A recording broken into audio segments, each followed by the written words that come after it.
Hello friends, अब हम लोग अपना lecture 2 issue of debentures and redemption of debenture का लेक्चर 2 स्टार्ट कर रहे हैं।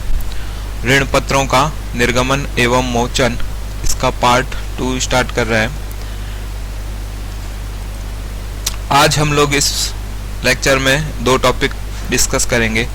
पहला है अंशों एवं ऋण पत्रों में क्या अंतर होता है, difference between shares and debentures.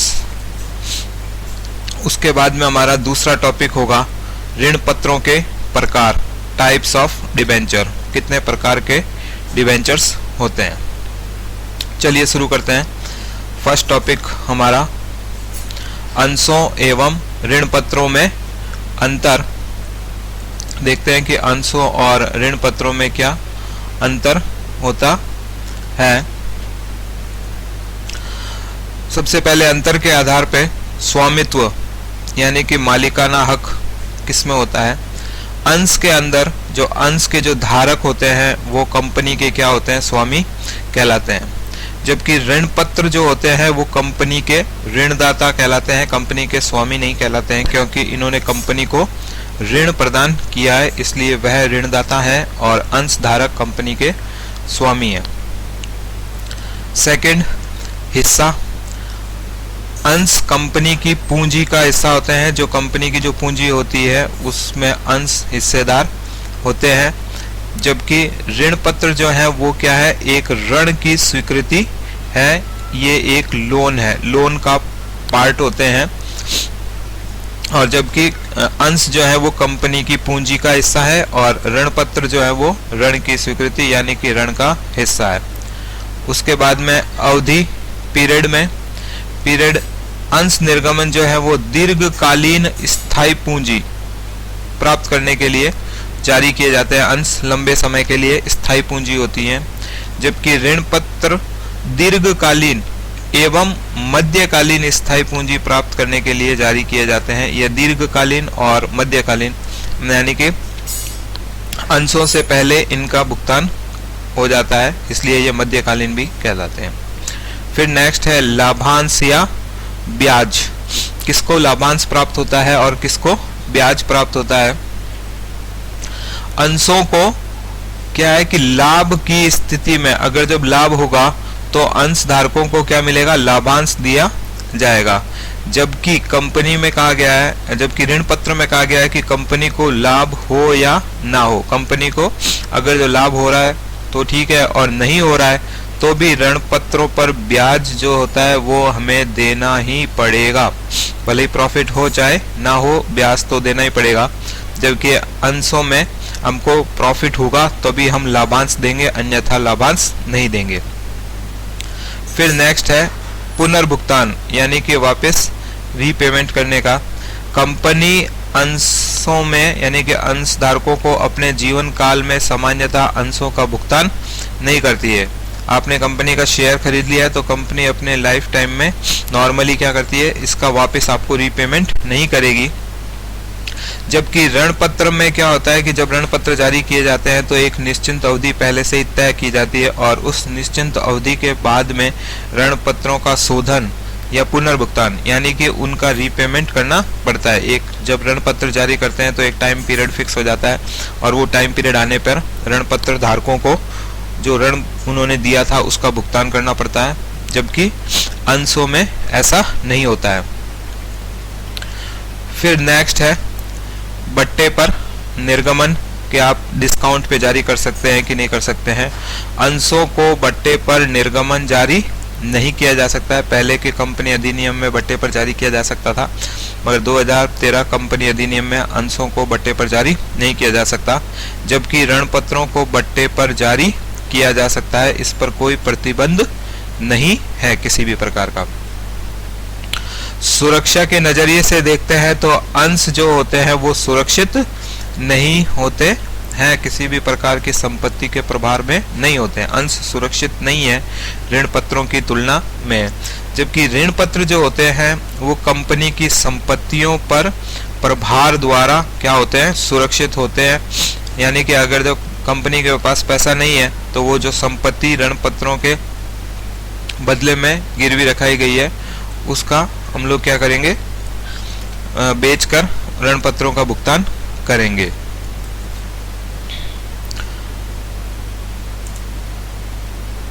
उसके बाद में अगला आता है हमारा परिवर्तन, यानी कि इनको बदल सकते हैं या नहीं बदल सकते हैं। तो अंश जो है परिवर्तन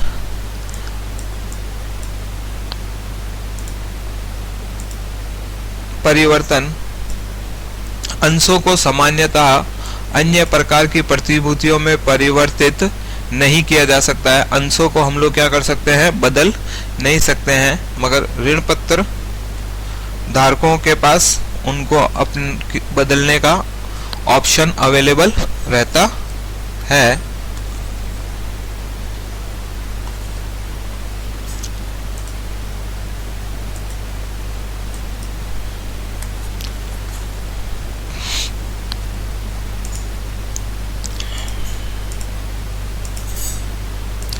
ऋण पत्रों को अंशों में परिवर्तित किया जा सकता है। ऋण पत्र धारकों के पास ऑप्शन होता है कि वह उनको अगर जब दूसरी सिक्योरिटीज में बदलना चाहते हैं तो बदल सकते हैं। नेक्स्ट आता है हमारा मताधिकार, यानी कि वोट देने का अधिकार। अंशधारी जो होते हैं उनको साधारण सभा में उपस्थित होने एवं मतदान करने का अधिकार होता है, मगर ऋण पत्र धारकों को मतदान करने का अधिकार नहीं होता है। फिर नेक्स्ट है जोखिम। अंशों में विनियोग पर जोखिम अधिक होता है।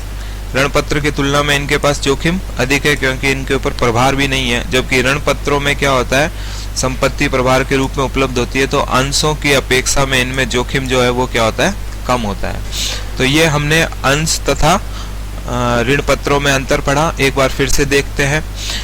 स्वामित्व के आधार पर अंशधारक जो होते हैं वो कंपनी के स्वामी कहलाते हैं, जबकि ऋण पत्रधारी कंपनी के ऋणदाता कहलाते हैं।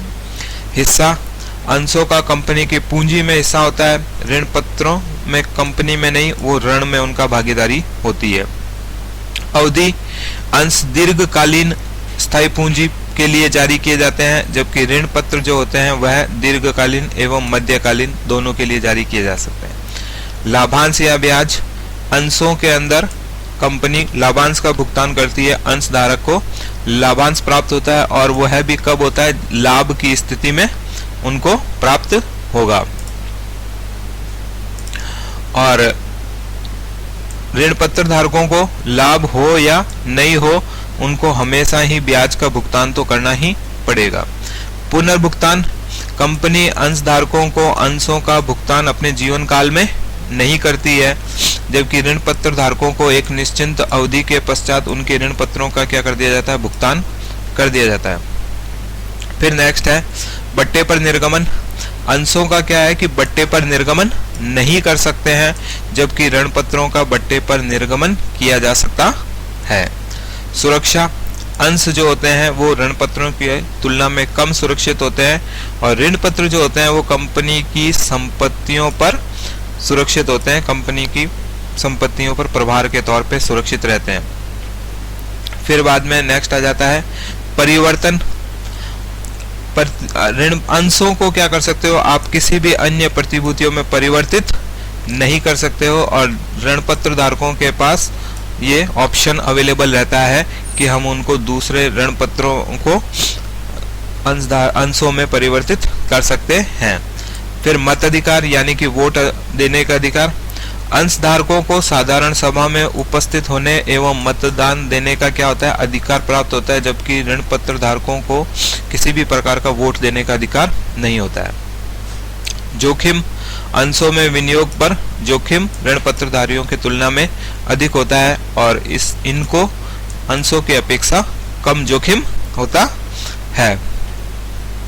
उसके बाद में हमारा नेक्स्ट टॉपिक है ऋण पत्रों के प्रकार।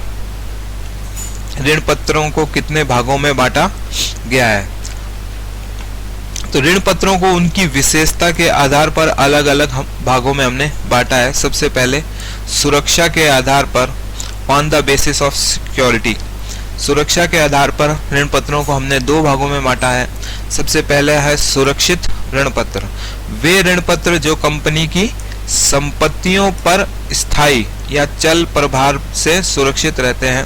संपत्तियों पर क्या रहते हैं, ये सुरक्षित रहते हैं कि अगर जब कंपनी समापन में चली जाएगी तो आपको यह संपत्ति बेचकर इनका भुगतान कर दिया जाएगा, इसलिए यह क्या कहलाते हैं, सुरक्षित ऋण पत्र कहलाते हैं। कंपनी द्वारा इन ऋण पत्रों का भुगतान न कर पाने की दशा में वे इन संपत्तियों को बेचकर अपने ऋण का भुगतान प्राप्त कर लेते हैं। अगला है असुरक्षित ऋण पत्र। नाम से पता चल रहा है कंपनी की संपत्तियों पर प्रभार द्वारा सुरक्षित नहीं रहते। ये क्या कहते हैं, इन पे किसी भी प्रकार की संपत्ति को इनके अगेंस्ट में नहीं रखा जाता है, इसलिए ये क्या कहलाते हैं, असुरक्षित या नग्न ऋण पत्र कहलाते हैं। फिर हमने इनको शोधन के आधार पर डिस्ट्रीब्यूट किया है, बेसिस ऑफ रिडम्पशन। शोधन के आधार पर इनका हमने दो भागों में बांटा है। सबसे पहला है शोधनीय ऋण पत्र, यानी कि वे ऋण पत्र जिनका भुगतान कंपनी द्वारा एक निश्चित अवधि के पश्चात कर दिया जाएगा, यानी कि एक टाइम पीरियड हो जाएगा तो उसके बाद में ऋण पत्र धारकों को ऋण पत्रों का भुगतान कर दिया जाएगा। दूसरा है अशोधनीय ऋण पत्र, ऐसे ऋण पत्र जिनका भुगतान कंपनी अपने जीवन काल में करती ही नहीं है। अगर जब कंपनी समापन होगी तभी उनका भुगतान करेगी, अन्यथा नहीं करेगी। अभी के समय पर अशोधनीय ऋण पत्र नहीं होते हैं। तीसरा है पंजीयन के आधार पर, रजिस्टर्ड के आधार पर पंजीकृत ऋण पत्र। वे ऋण पत्र जिनके धारकों का नाम जो होता है कंपनी की पुस्तकों में दर्ज होता है तो वह क्या कहलाते हैं, पंजीकृत ऋण पत्र कहलाते हैं। कंपनी द्वारा ब्याज एवं मूलधन का भुगतान, जब जैसे जैसे कंपनी इनका पेमेंट करती रहती है, ब्याज या इनके ऋण पत्र मूलधन का भुगतान करती रहती है, वह सब इसके अंदर रिकॉर्ड किया जाता है, इसलिए ये क्या कहलाते हैं, रजिस्टर्ड धारक को किया जाता है। जिसका नाम कंपनी के रजिस्टर में होते हैं उसी को ब्याज का भुगतान किया जाता है। ऋण पत्रों का हस्तांतरण प्रलेख माध्यम से होता है, यानी कि आप अगर किसी को ऋण पत्र देना चाहोगे तो आपको ट्रांसफर लेटर देना पड़ेगा और फिर कंपनी का जो रजिस्टर होगा उसमें जिसको ट्रांसफर किया है उसका नाम दर्ज हो जाएगा। फिर है वाहक ऋण पत्र, बियरर डिबेंचर। कंपनी के पुस्तकों में इनका नाम दर्ज नहीं होता है, इनका हस्तांतरण जो है वो सुपुर्दगी द्वारा ही होता है, यानी कि आपके पास था ऋण पत्र बियरर डिबेंचर, आपने किसी और को दे दिया तो अब वह उसका हो जाएगा। ब्याज की तिथि में क्या होता है, इन ऋण पत्रों के साथ ब्याज के कूपन लगे रहते हैं और जिसके पास भी वह कूपन होते हैं वह कंपनी के जाके समक्ष प्रस्तुत करेगा और कंपनी द्वारा उसके ब्याज का भुगतान कर दिया जाएगा। उसके बाद में पुनर्भुगतान प्राथमिकता के आधार पर, यानी कि पहले पेमेंट करने की अधिकार के आधार पर इनको हमने दो भागों में बांटा है, प्रथम और द्वितीय ऋण पत्र। प्रथम ऋण पत्र ऐसे ऋण पत्र जिनका भुगतान अन्य ऋण पत्रों से पहले किया जाएगा, नाम से पता चल रहा है प्रथम ऋण पत्र तो पहले इनका भुगतान किया जाएगा। और द्वितीय ऋण पत्र में वे ऋण पत्र जिनका भुगतान अर्थात पुनर्भुगतान प्रथम ऋण पत्रों के बाद में किया जाएगा तो वह द्वितीय ऋण पत्र कहलाते हैं। उसके बाद में ब्याज के दर के आधार पर, ब्याज की दर कर लेना इसको, ब्याज की दर के आधार पर निश्चित ब्याज दर वाले ऋण पत्र।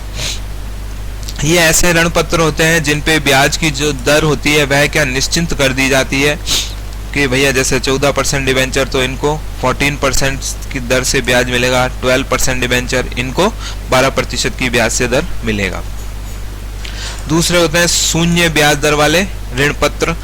यह ऐसे ऋण पत्र होते हैं जो बिना किसी ब्याज की दर के साथ क्या किए जाते हैं, जारी किए जाते हैं। विनियोक्ताओं की क्षति की पूर्ति हेतु इन ऋण पत्रों को क्या किया जाता है, बट्टे पर निर्गमित किए जाते हैं और ऋण पत्र के अंकित मूल्य व निर्गमन मूल्य का अंतर जो होता है वो ऋण पत्रों की अवधि का कुल ब्याज मिलता है। यानी कि जो शून्य ब्याज दर वाले जो ऋण पत्र होते हैं इनको क्या होता है कि डिस्काउंट पे जारी किया जाता है और जब इनका भुगतान करते हैं, शोधन करते हैं तो उस टाइम पे जितने के ये ऋण पत्र होते हैं उतने पे इनका वो राशि से इनको भुगतान कर दिया जाता है। तो पहले इनको डिस्काउंट पे मिले थे, बाद में पूरा पैसा मिल जाता है, तो बीच का जो अंतर हो जाता है वो इनका ब्याज मान लिया जाता है। आखिरी है परिवर्तनशीलता के आधार पर, नाम से ही पता चल रहा है, यानी कि परिवर्तन हो सकते हैं या नहीं हो सकते। तो परिवर्तनीय ऋण पत्र ये एक ऐसे ऋण पत्र होते हैं जिन्हें ऋण पत्र धारकों को क्या है, एक निश्चित समय दिया जाता है कि आप इस निश्चित समय के अंदर अंदर अपने ऋण पत्रों को अंशों में या किसी अन्य सिक्योरिटीज में बदलना चाहते हो तो बदल सकते हो, वह परिवर्तनीय ऋण पत्र कहलाते हैं। यदि ऋण पत्रों की राशि के एक भाग का ही समता अंशों में परिवर्तन कराया जा सकता है तो वह आंशिक परिवर्तनशील ऋण पत्र कहलाते हैं। कभी कभी ऐसा होता है कि ऋण पत्र के मतलब आप जो डिबेंचर्स है उसकी वैल्यू का 50% ही बदल सकते हो, तो ऐसे ऋण पत्रों को आंशिक परिवर्तनशील ऋण पत्र कहते हैं। और कुछ ऐसे ऋण पत्र होते हैं जिनकी पूरी की पूरी राशि को ही आप अगर जो बदल सकते हो तो उन्हें परिवर्तनशील ऋण पत्र कहा जाता है। फिर लास्ट है अपरिवर्तनीय ऋण पत्र, नाम से ही पता चल रहा है ये ऐसे ऋण पत्र होते हैं जिनका परिवर्तन अंशों में या किसी अन्य प्रतिभूतियों में नहीं किया जा सकता है। यह क्या कहलाते हैं, अपरिवर्तनीय ऋण पत्र कहलाते हैं। Thank you very much.